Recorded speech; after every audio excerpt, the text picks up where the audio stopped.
business. Okay, great. So how are you? Have you had a good week?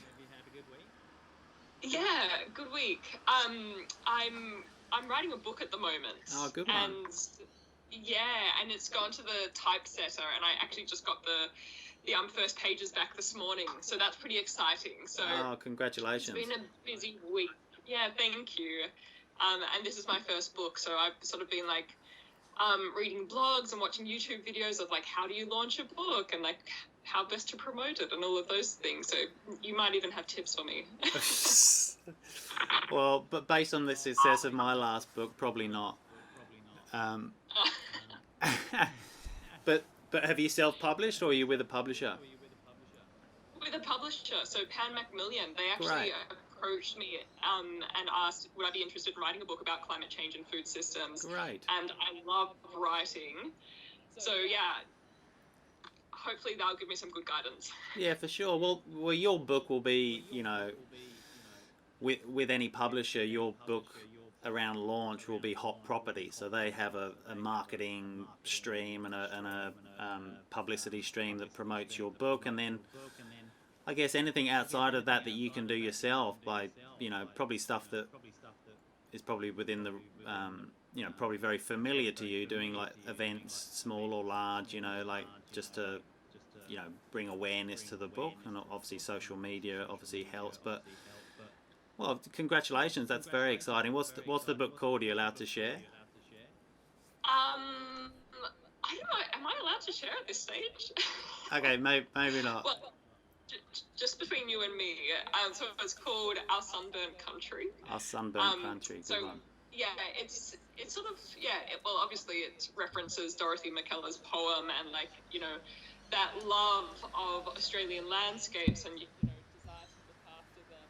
But then I also sort of draw on how that phrase has been misused more recently.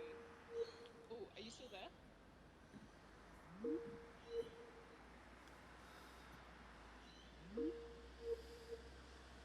Oh, yeah, you're back. Sorry, that was me this time. Yeah, sorry. No worries. Um, yeah, so it's a reference from Dorothy McKellar's poem, and then also how that the lines from her poem, which talk about her love of the landscape, have been quite misused recently by sort of politicians saying, well, it's all natural climate variability and it's nothing to worry about. It's always been a land of droughts and flooding rains, and sort of this confusion of what actually Oh, human-induced climate change is versus like natural climate variability. So yeah, I'm excited to get it out there. have you seen in the last sort of, because like 30 or 40 years ago, when I guess the topic of climate change was sort of coming to the fore. I remember doing an essay on it in one of my final exams at, in year 12, which, not to date me, was a long time ago. And so it's been around for a while, but do you feel like the contingent of naysayers, or the contingent of people are sort of poo-pooing the whole idea of man-made climate change is reducing? Is that contingent shrinking in your mind? Yeah, absolutely. I think so. I mean, just looking back, 3 years, 5 years ago, the vocal opponents to climate change, even the concept of it, the words of it, has really diminished. And I think, people draw on strength from each other. And, as they see people coming forward and saying, this is a serious issue, this is something I really care about, this is how it's impacting home, livelihoods, food, all of these things, people are sort of, I think, joining the dots and finding their own voice on the issue. And, the extreme weather events, of course, that we experience, those horrific bushfires, the floods, the droughts, I think, it's becoming less and less able to be denied that things are really becoming messed up at this point. Yeah. And do you it's probably a big question to answer, but do you have a positive outlook for our future and our generations to come, or do you see it as a bleak and catastrophic one? Look, it's interesting because being a scientist, a researcher who looks at the data and the graphs and the projections, like, it's pretty grim. But then I look at how quickly we have moved in just the last few years, the conversations, how they've changed. And for instance, I was one of the founding directors of Farmers for Climate Action, and that formed 5 years ago. We have over 35,000 members in Australia. Right. Crazy. Like, the growth, the people who want to be involved in this, the people who are doing stuff out there, like, it just gives me so much hope. And I really do believe, like, climate change it's a people problem. And as long as we, if we have the will and determination to do something about it, we can absolutely do something about it. Yeah. It's that social tipping point which we're standing on the cusp right now. Right. Of some really big changes. So I'm a realistic person, but that also makes me optimistic. Yeah. And what I personally find really interesting, I guess. I mean, as a species, we are adept and capable of incredible ingenuity and progression and technology. And so in the last 20, 30 years, we've seen the proliferation of wind turbines and the advancement in solar energy and tidal energy and all that sort of stuff, which I think moves the needle to some degree. But who would have thought that the answer is underneath our feet and always has been, and it's a natural solution rather than anything that we can engineer with our bare hands. It's actually, so I would love to sort of flesh out the notion of regen. Obviously it's a topic that inside and out, and I have some base level kind of understanding, but I think it would be great to sort of dissect exactly what it is for the listeners, because I think broadly there's a misunderstanding of the contribution that livestock makes to the greenhouse gas and the climate crisis, and so with that misinformation, there's a reaction to that which predominantly drives people towards veganism, which I don't necessarily think is the solution to human health, environmental health, or necessarily animal husbandry or animal welfare. I think it's a very sort of layered and sophisticated argument. I always sort of get back to, it's not about animal versus plant. It's about where either of those foods have come from. It's the provenance of that. How the land was managed.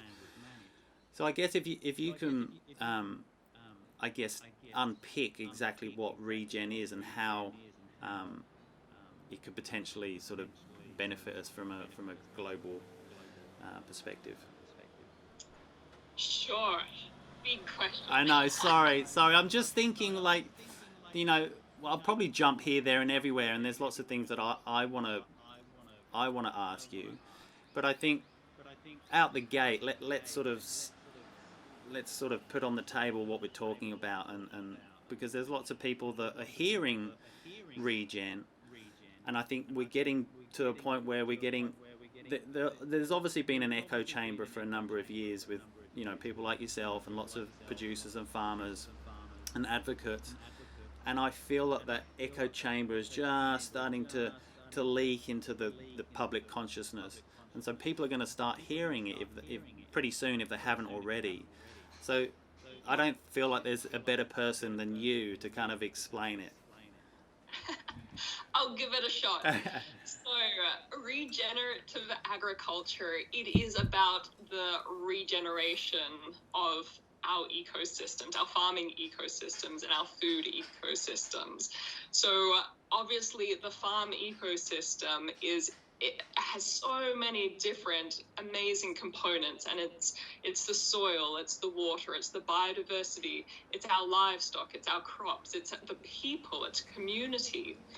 And so when we hear the term sustainable agriculture, that's more about how do you sustain what we're doing for the long run. Regenerative agriculture, on the other hand, is how do we make something better than what we have now? So it's about that regeneration of health and well-being in all those aspects, in the soil, in the livestock, in the community. And there is no clear definition of what regenerative agriculture is, and no recipe manual that one could follow for every farm. It will look different on my farm versus my neighbor's farm versus anyone else out there in Australia or beyond. And that's what makes it complex and sophisticated, as you say, but also incredibly beautiful and creative, because it's about me looking at my farm landscape and understanding the life in the soils, what resources I have at hand, identifying the native species here, looking after the welfare of my animals, and making sure that I'm doing the very best I possibly can to make sure that this health and well-being is improved, is increased. And so that's, I guess, the overall, vision of regenerative agriculture, that we do something better today than we did yesterday. And there's not going to be an endpoint. It's going to be a continual evolution as we learn more, as we study more, as we lean close to the land and we listen to it and we learn from it. And then it's also, I think, about the sharing of ideas and concepts. It's about farmers talking with one another. It's about farmers talking with nutritionists, chefs, the general public, and working out what is the best for human health and for planetary health. And so, can you explain the sort of actual mechanism, like how it actually benefits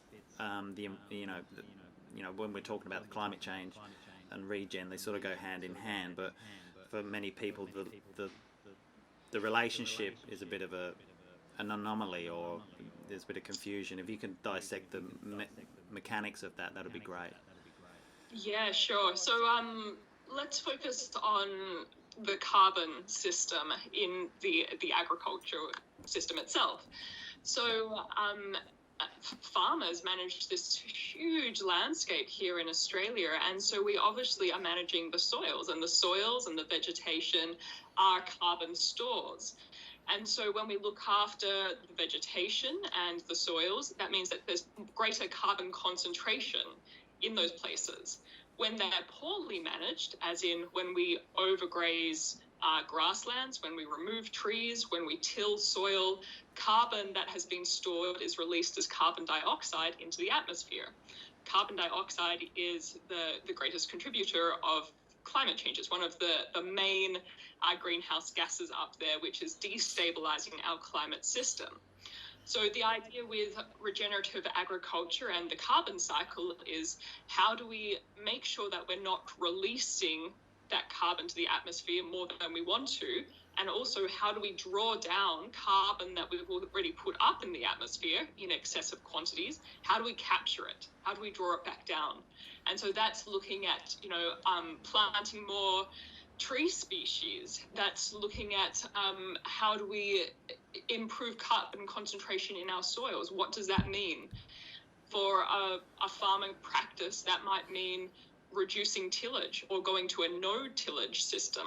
And tillage is obviously the ploughing and the cultivation of soil, which increases microbial respiration and the release of carbon dioxide. There's also, a whole bounty of other practical methods that farmers can do on farms, whether it's, integrating a long-living tree species alongside perennial crops, whether it's looking at different feed for livestock to reduce methane emissions, whether it's looking at fertilizer practices to reduce nitrous oxide emissions, which come from fertilizers such as urea, a nitrogen fertilizer, which is incredibly important for growing crops. But how do we, move away from synthetic fertilizers more to natural organic fertilizers? So it's all these concepts, and again, it will look different for every agricultural industry, every sector, every different geography, and every farmer, because every farmer has different capacity in terms of finances, labours, access to new information. So yes. It's a beautiful, complex system. So is it sort of binary in the sense that if you're following a regenerative code, if you like, is it binary that there can't be any chemical intervention, i.e. pesticides, fertilizers, herbicides? Is it a strict sort of no, or is it sort of whatever works in that moment for that farmer or producer? Or the moment they use some sort of intervention, then they, you know, undo all the good that they've done? Or, you know, I can't imagine that being the case, but um, yeah, interesting to hear your thoughts on that. Yeah, look, I guess with regenerative agriculture, because there is no strict definition and Yeah. guideline of what it is, it's more about, okay, well, what are the best practices that you can employ? And how can you work towards these best practices too? Because when we become too prescriptive and sort of saying, you know, you're either in the box or you're out the box, you know, you're a good guy or you're a bad guy, Yeah. that doesn't help. That doesn't bring farmers along. That doesn't bring community along. It's a fragmentation and Yeah. alienating almost idea. And so regenerative agriculture is more loose and dynamic because of these reasons, because they want people to be looking and learning from the landscape and wondering, asking questions, you know, how can I do this better? How can I improve my soil carbon? How can I look after the insect, the plant, the animal biodiversity in the best way possible? And as we know, you know, every season is different on the farm. Markets go up and down, the weather goes up and down. And so farmers have to be incredibly adaptive and working with those conditions. And so something you do today or, you know, this week might not be actually possible next week or next month or next year. And so, yes, that I would say regenerative agriculture has sort of loose boundaries, but it has best practices. Yeah, right. And if we can go back to the methane just quickly, obviously you were describing how carbon dioxide is the major contributor to climate change, and I just think that there's so much talk of the contribution that cattle make through the belching and the farting and methane. Now, I've heard, you know, this going back to my essay when I was 18, you know, this was a major part of the essay that I was writing, how, you know, livestock contribute, and so we probably need to have a more plant-based diet. And probably since then till today, there's just been pros and cons thrown, you know, statements and research thrown out via media outlets, and it's just really confusing. So it'd be great to kind of break down actually what I guess there's a secondary layer to that. So we need to break down the extent to which methane contributes to the climate change, and then the secondary question, or the secondary what we need to look at after that is like grass-fed finished cattle versus feedlot cattle, and how that differs, or how they differ in terms of their contribution. Yeah, so methane is in farming systems generally comes from, as you say, belching of ruminant animals. And so ruminants are animals with 4 parts of their stomach, including the rumen, and this includes sheep, cattle, goats, deer.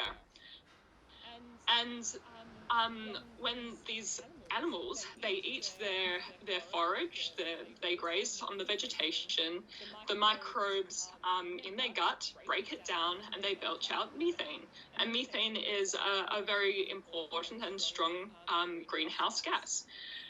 And so this is something that we are very conscious of as livestock producers. I'm a sheep producer out in far western New South Wales. I forgot to mention this at the start of the program. And so we look as livestock producers of how do we actually reduce methane emissions from our systems. And it's going to be different, you know, what feed is available for livestock, the genetics of that livestock, the different gut microbiome. It all influences the amount of methane that's going to be released. And there's a lot of really fascinating research being done in this area about, improving genetics of livestock and the feed quality that is going to livestock to actually reduce that methane emission. So that's really incredibly exciting, and I think it goes to show why it's so important that we have investment into research and farmers working very closely with scientists so we can continually improve our practices and learn, like, how do we as people, like, best work with our planet in the most responsible way. Yeah, right. So in terms of methane output, does the research sort of suggest that there's more with a feedlot diet versus grass-fed finished? I don't actually have a clear answer for you on that. Sorry. Okay. That's all right. I should have done some reading beforehand. Yeah, look, as mentioned, methane contribution is due to a variety of factors, whether it's the genetics of the animal, whether it's the feed type, the environmental conditions, all of that influence how much methane is being released. And so, I hesitate to make a broad brush answer. Yeah, no, that's all right. That's all right. And you mentioned that your land. Whereabouts is your farm? So I'm in far western New South Wales on Willakali country. Right. And if you haven't been out here, it is a stunningly beautiful part of the world of ruby red sands and sapphire blue skies. Oh, and wow. I wake up to a chorus of corellas every morning. Great. And take my Kelpie dogs for a walk along my creek, and you're it's a living the beautiful dream. place. And so, is that the farm that you grew up on, or is this something that you've Yeah, so my parents actually purchased this farm when I was 12 years old, and I was originally from Melbourne and never gave much thought to my food. If it was there on the plate in front of me and tasted good, then that was all I was concerned about. Yeah. And then then spending my later childhood years on the farm and growing up with this incredible natural environment around me and feeling the real privilege of actually growing food that goes to nourish people, it just opened my eyes to what the food system really is. And the year 2000, when my parents purchased the farm, was the start of the millennium drought, a 10-year drought that we experienced here. And that was what really propelled my interest in climate change. What does, this increased frequency and intensity of extreme weather events actually mean for the next generation of food producers like myself? And so the land that your mum and dad bought in 2000, so that's 21 years ago, did you inherit land that had been intensively farmed, or did you inherit land that had been worked holistically? Like, what was the condition of your farm when your mum and dad bought it? The farm was in reasonably good condition. I would say it was a conventionally farmed farm for this district, merino sheep, Hereford cattle. Right. It's native vegetation out here, so chenopod, saltbush, wattle, mulga trees, gum trees. That's the kind of landscape out here. And then when we bought, and the first 10 years, little to no rainfall because of the drought, I suddenly had my eyes opened of how fragile this land really is. When the rain stops falling, when the vegetation doesn't grow, when you're trucking off livestock because you can't feed them, the water's evaporating from your dam, you're watching people leaving your rural community. I was like, my goodness, this is what climate change actually means to the food system. It's impacting the landscape, the animals, the livelihood, the income generation from the farm. It's also impacting the community out here. And so that's what really propelled me to study everything I possibly could about how climate change is impacting the food system. And then for me later to become, quite an advocate for action, because this is an issue that we can't ignore. Yeah, I mean, you've got quite an intimidating resume, I have to say. I started during my stalking. I was like, oh wow, like she is a, you're a go-getter. Like you're a real champion of this arena. It's fantastic.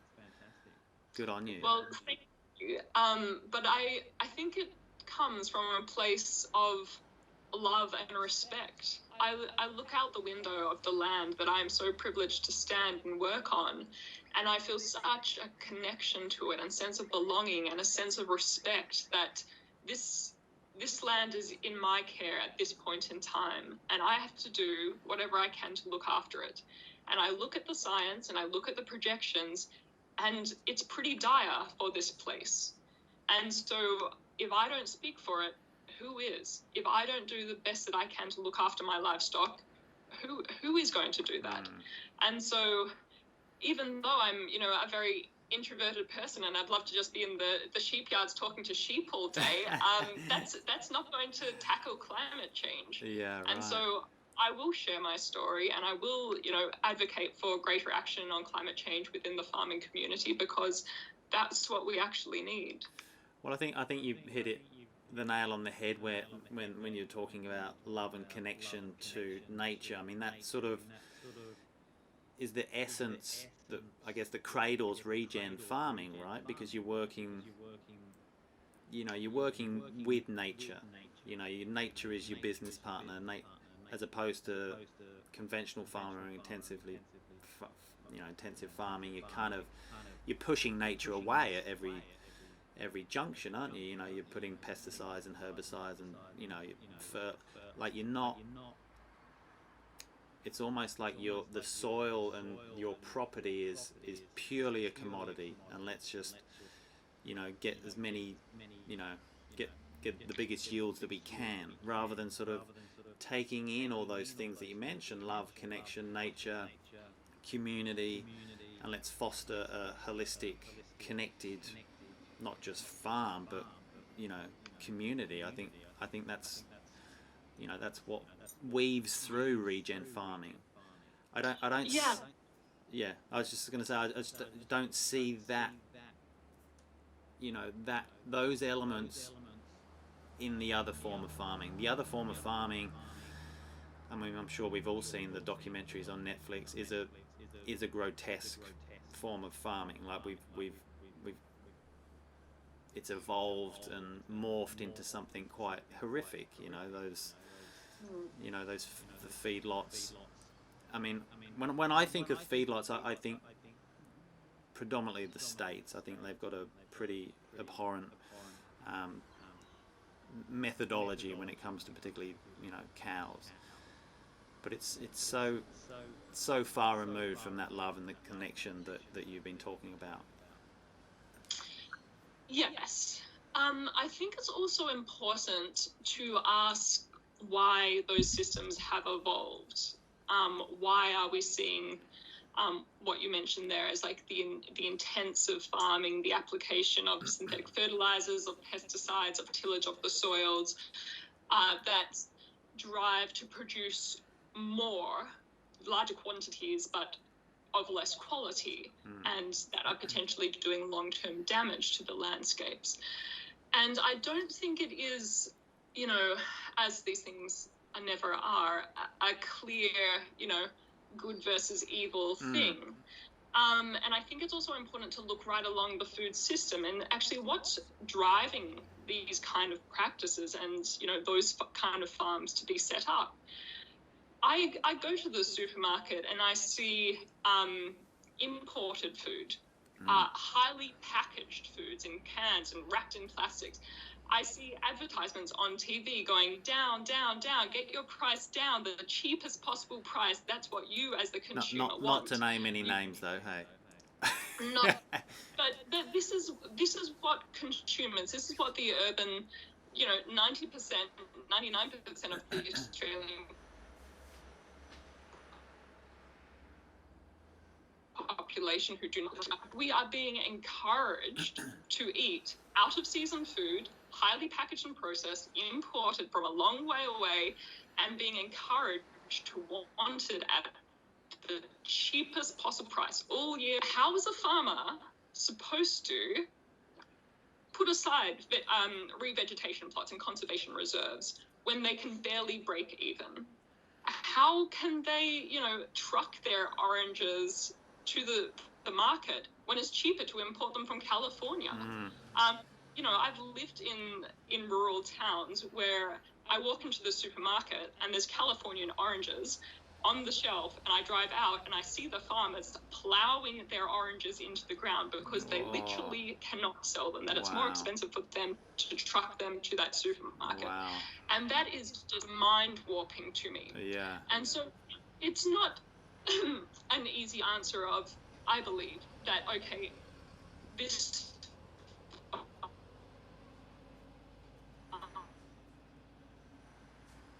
Hang on, Anika. I've lost you. One second.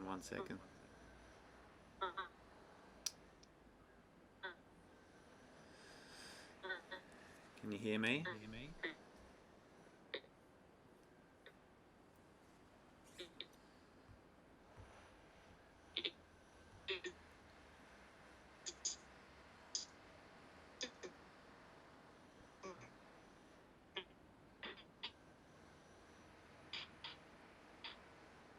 Hi, can you hear me?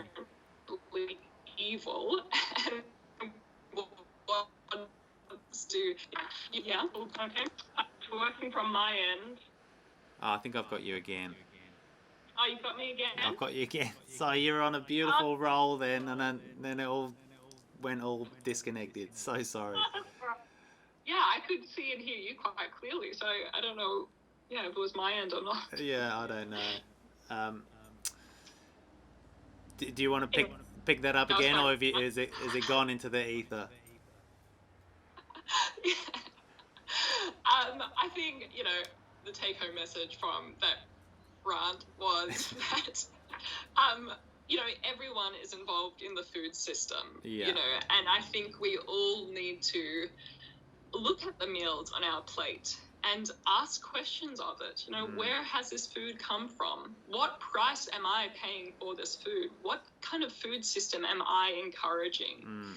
Because, I don't believe that most farmers, a lot of farmers, I don't believe that there's, inherently good farmers and evil farmers who are out to destroy the soil and, all of that. I think there are larger complexity in this system that we have set up and we have encouraged. And that's what we need to actually really look at and evaluate and go, okay, well, what is driving bad behavior? How can we penalize it, bad behavior? How can we incentivize good behavior? What do we need to do as a whole society? Because we all eat food. We are all part of this problem. We are all part of the solutions. So have you seen, because obviously for us to move in that direction and change at the production end, there needs to be a shift in attitude by the consumer, by you and I. How do you see that manifesting, and have you seen change over the last couple of years in that regard? Yeah, so I would love people, when they, dish up their dinner at night and put it on their plate in front of it, to have that respect for that food that I feel as a farmer, to actually think about, wow, there has been a lot of time, energy, resources, soil nutrients, water resources that have gone into producing that food on my plate. And so I'm going to make sure that I finish it, that I don't scrape off half of it into the bin. And when I go and make my food purchases, I'm going to make those, that those conscious purchases that produce a better food system. So I would love people to, when they look at their food, actually reflect on the landscapes that it came from. I'm terribly lucky that I live in rural Australia, and I can look at these beautiful landscapes, and I encourage people to go out and, just marvel at the natural world and realize how fragile and how beautiful it is, and food comes from that landscape. Yeah. So in regards to your question of how do we actually, you know, build that sense of respect and love for food, that desire to celebrate food, not to waste it, I think it's a variety of things. I think it's, you know, it's articulating what our vision is as individuals, as a society. I want a food system which does nourish people properly and is also good for the health of the planet. And so then we need to articulate a better narrative of how do we actually get there? Well, that means, you know, maybe paying more price, you know, a higher price for our food so we can make sure that farmers have the financial capacity to look after their lands, to try new practices. And I think it's about people really realizing that, yes, these problems like climate change are big. They can feel very daunting and overwhelming, but, you know, it's up to us as individuals to actually, you know, do something. And even if it feels like just a small little step, like it causes a ripple, and it's that collective momentum that actually causes us to actually change a society as a whole and redesign these systems like the food system into something better to actually achieve that vision that we can articulate. Yeah, I think where we're at now, I mean, we're in such a privileged period of time in which we can walk into any supermarket on any street corner, pretty much wherever we are within Australia, and have access to fresh produce. It's a very privileged, you know, it's a privilege. But what comes with that is unconscious consumerism. We don't, you know, we just reach into the fridge and pull out what we want and put that in our basket or our trolley, and we take that home, we cook it up and we eat it, and we, you know, carry on. We don't. There needs to be an intersection where you think exactly what you're describing, where you're mindful of where that food, whether it's a, you know, corn on the cob or a T-bone steak, we need to be mindful and appreciative of the steps that's gone to get onto your plate. And I think that's not easy, given that a lot of our shopping and our decisions are unconscious. It's hard to kind of then, you know, weave in that thought process to be mindful. But I think it's changing. I'm pretty positive. There seems to be this growing consciousness of people wanting to know where their food. You know, I go to a local farmers market every Sunday, and it's packed.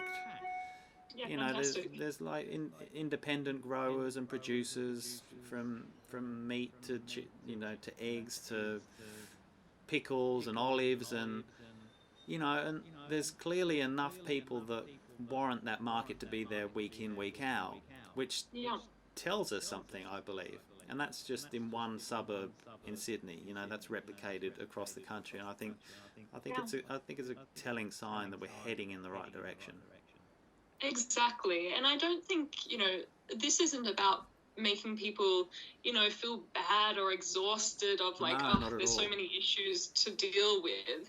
It's about just looking at, okay, well, what small tweaks can I make in my life? Like, is it, you know, going to the farmer's market and actually connecting with farmers and actually understanding the food story to a greater depth? Is it, you know, just selecting not food that are wrapped in plastic and styrofoam and all this excess nonsense packaging? It's choosing something that you can put in a paper bag or a cardboard box. Is it, you know, making sure that you're selecting seasonal, nutrient-dense foods instead of highly processed foods, which you know are not good for your body, but they're the quick thing you pick off the shelf. Yeah. And it's just making, you know, those small decisions every day when we eat and purchase food, and they do add up, and you do sort of develop habits over a period of time. And when you start doing one thing, then you can sort of start moving to the next, and then you realize you're just living that way, and it feels a lot better. Yeah, and I think we can obviously change our own personal habits, but we can not impose, that's the wrong word, but we can help to influence all the way down the chain by speaking to our butcher, our fishmonger, our local supermarket owner, cafe owners, chefs, we can ask, where does that T-bone come from, or and I think once we start to see that chain from paddock to your table or your plate, I think that really sort of helps to give that holistic view of okay, well, something's been grown and energy's been put into it, something's died, and let's Yeah. it's come down the supply chain, now it's sitting on my plate. Yeah. I strongly sort of advise. For a long time, I've been an advocate of asking those people on your high street, whether it's the butcher or the chef at the restaurant, ask where it, because that then sends the ripple back up the chain. Absolutely. Yeah. I think that's a great idea. And I mean, you can even do it in your home, encouraging people around you, when you're recycling things, or you're setting up a worm farm or a veggie plot, and just, telling the members of your family, this is why you're doing it. Maybe speaking to your kids' school and sort of asking, Yeah. What's happening with the food waste? Have you guys thought about setting up a compost heap or a worm farm or a veggie garden? I mean, we can do things all around us in our homes, schools, businesses, as you say, and, going down to the local butcher and having conversations with them. Yeah. In your experience as a regen producer, have you found there to be challenges with supply chain, like getting your produce from point A to point B? Because from my small experience that I have, I'm bringing out a regen meat box product. So I'm taking a cow from my in-laws have got a farm up on the mid-north coast, New South Wales. So I'm taking a cow from the paddock, and I'm going to be delivering it, a 5 kilo medley sort of box onto the doorstep. So obviously, given those two end points, there's lots of links in the chain for me to get that cow from the paddock and I've found it a real challenge because the system, the food system within those links is geared for, I guess, large wholesale intensive kind of production, whereas I'm not. I'm going to start with one cow, so then I've got to find an abattoir that's happy to take one cow, and then I've got to find a food, a freight that's happy to take one cow, and it's been a real challenge. I think I'm kind of there, but there's been a couple of points I'm like, oh, this is too hard. Like this system, for people who are regen producers, I guess you're almost carving out your own supply chain. Have you found that? Have you found challenges within that? Yeah, and definitely, like you say, speaking with the smaller producers, the regen producers and such, there's challenges with the food system at the moment. It is not designed for a planetary healthy food system. It has been designed for the mass production, for these really long transport and distribution systems, which has been lovely. It means I can eat blueberries out of season and asparagus from Argentina, and that's been lovely for a while. But now we're really feeling the impacts of what that has done to our planet in terms of a deteriorating climate, suffering rivers, deforestation, mass species extinction.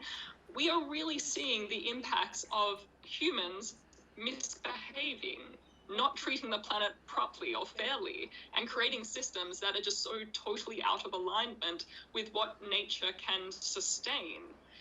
And so we absolutely need to change these systems. We need to be looking at, yes, as you say, smaller systems, shorter systems, better high quality systems that focus on nutrient value, not mass production of low nutrient goods. Something that really celebrates the natural world and looks after the trees and the rivers and the native species that are out there and farmers are working alongside of. So, yes, I agree with what you're saying. Yeah, right. Do you find that as a a constant rebuttal to your sort of vision and view on food production, that we can't feed, you know, our community or Australia or the global community with that methodology of farming? Like, I've heard that a number of times. I just wonder whether you sort of press up against that on a regular basis. Yeah, look, I would say, I would disagree. I would say those people are not using their imagination if they say that we cannot feed people on planetary friendly systems. Yeah. I would also say they're not looking at the horrific damage we are currently doing with the system now. So we need to move away from this short-term mindset and this, idea that everything's going okay, because everything is not going okay. A few of us in this world are very privileged and very lucky that we are living a life of comfort, that we do have full stomachs, that we do have, oh my goodness, we can scrape food into the bin, no worries. There's a lot of people in this world who do not have that fortune. And if we actually open our eyes and look at the deteriorating environment around us, we will see that things are changing incredibly rapidly in a very short period of time. Yeah, right. So what we are doing is not working. We cannot sustain this, and we cannot pretend that we can do this long into the future at all. So yes, we have to change the food system, what it looks like, how food is being produced, right through to how food is being consumed.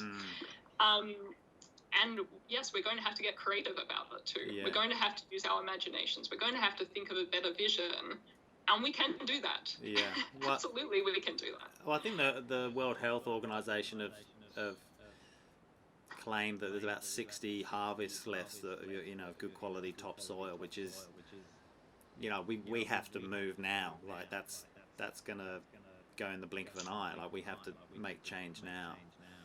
Exactly. And if we just look at food waste for 1 second, we waste enough food to feed 3 billion people. If food waste was a country, it would be the third largest emitter of climate change. Yeah, wow. If we just stopped wasting food, that would do a lot of good things. Yeah, right. Well, thank you so much for your time. I just want to ask one more question. Actually, there'll probably be a couple, but let's say one for now. Where would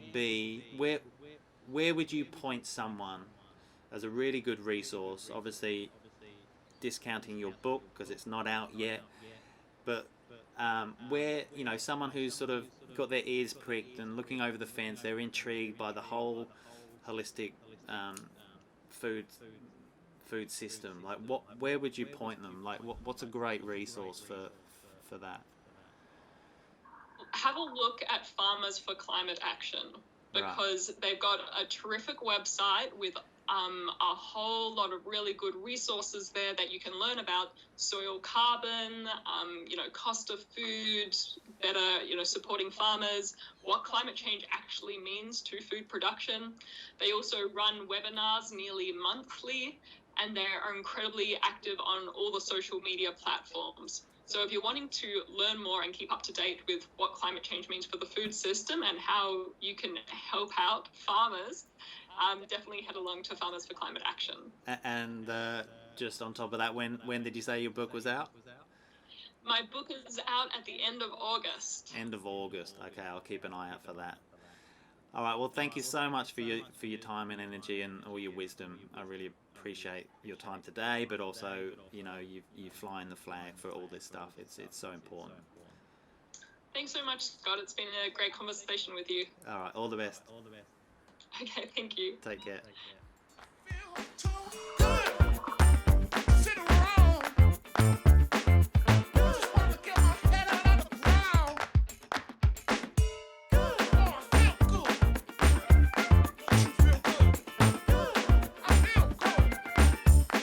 That's good.